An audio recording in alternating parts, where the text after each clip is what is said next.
Okay, so in a previous video, I made these 3x3 cards with matching envelopes, and I had mentioned in that video that I was making some boxes for them. So I thought I would do a quick tutorial. Now I know that there are a lot of tutorials on these pizza boxes, and to be honest with you, I have watched like maybe 2 or 3 of them before. I needed something small enough for these because I didn't want them to be too big, talking about the boxes, and I didn't want them to be too small.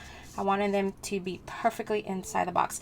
So what I did was I grabbed 3 of my cards, and then I grabbed 3 envelopes, and the envelopes are bigger than the cards, obviously. So the envelopes are 3 1/4 by 3 1/4.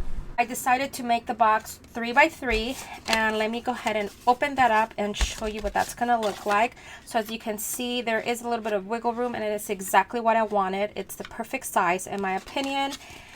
And also I had to measure kind of like what the height of this would be, and it is just under 1 inch, and that's why I decided to make this width to be 1 inch tall. So let me share with you what that's gonna look like really quickly. And there it is. You can see that it fits perfect in there, and then you just close it up. So let's make one together. So this is my sample, and I already took notes on everything, so this is going to be a quick and easy tutorial. All right, so you're going to start with a piece of paper that measures 10 inches by 5 1/2. You can see it right there. And on the 10 inch on this side, you're going to score at 1 inch, 4 1/2, 5 1/2, and 9 inches. And then on the 5 1/2 inch, you're going to score at 1 inch and 4 1/2. Okay. Or what you could have done is just turn the paper, rotate it, and then score it again at 1 inch. All right, so you see all of these score lines right here. So pretty much what I'm going to do is I'm going to taper all of these. So I'm going to cut them like at an angle and remove that. So I'm going to repeat that on both sides. So I'm just going to speed this part off.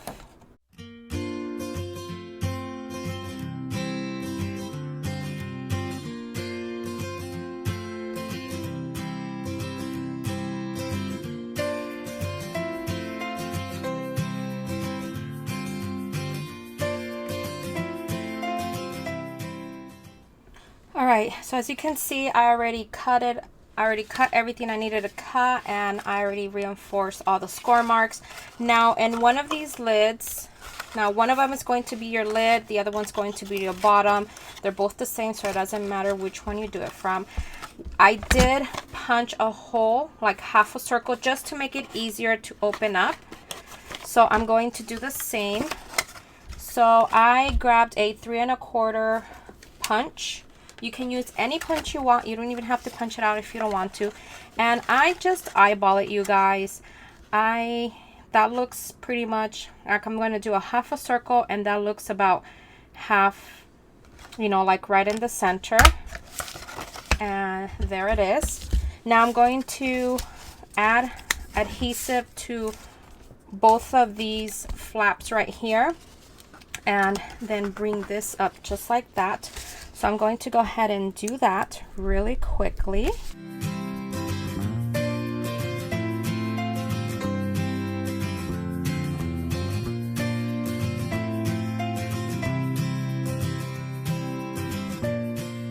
All right, so this is not fast drying glue, so I was able to have time to add adhesive to all of the 4 little notches, and even add these like little clips just to hold it in place, because this is the liquid adhesive I used, and it does take a little bit longer to settle, I guess. So it's been like, I don't know, 30 seconds, I guess. So I'm just going to press on it and see if it looks good, and it does look pretty good. And there is the bottom of the box.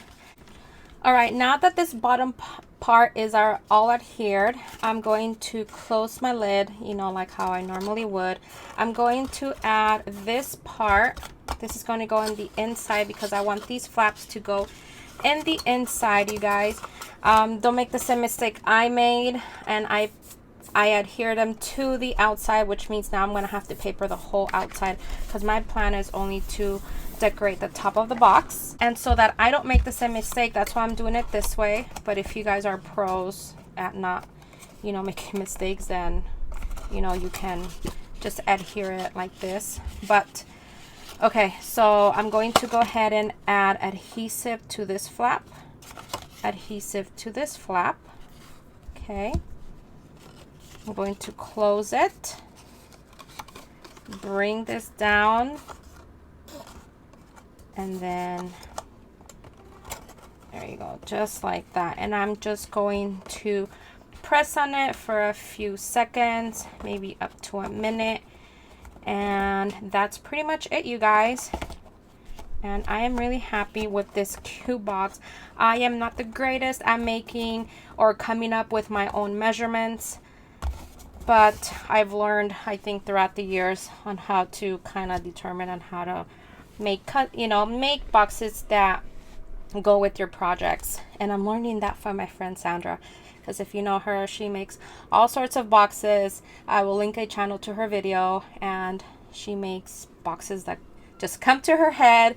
And she tells me sometimes I have this crazy idea to my head. I'm going to try my best and, you know, execute it, and she does. So yeah, all right, so let's open this up, and there it is, you guys. So here is my other pizza box. I just gotta make one more and this will be done.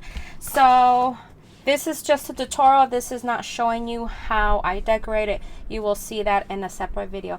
All right, so thank you so much for watching. Hope you've enjoyed this video, and if you are interested in this collection, I will link it down below in the description box. Bye everyone.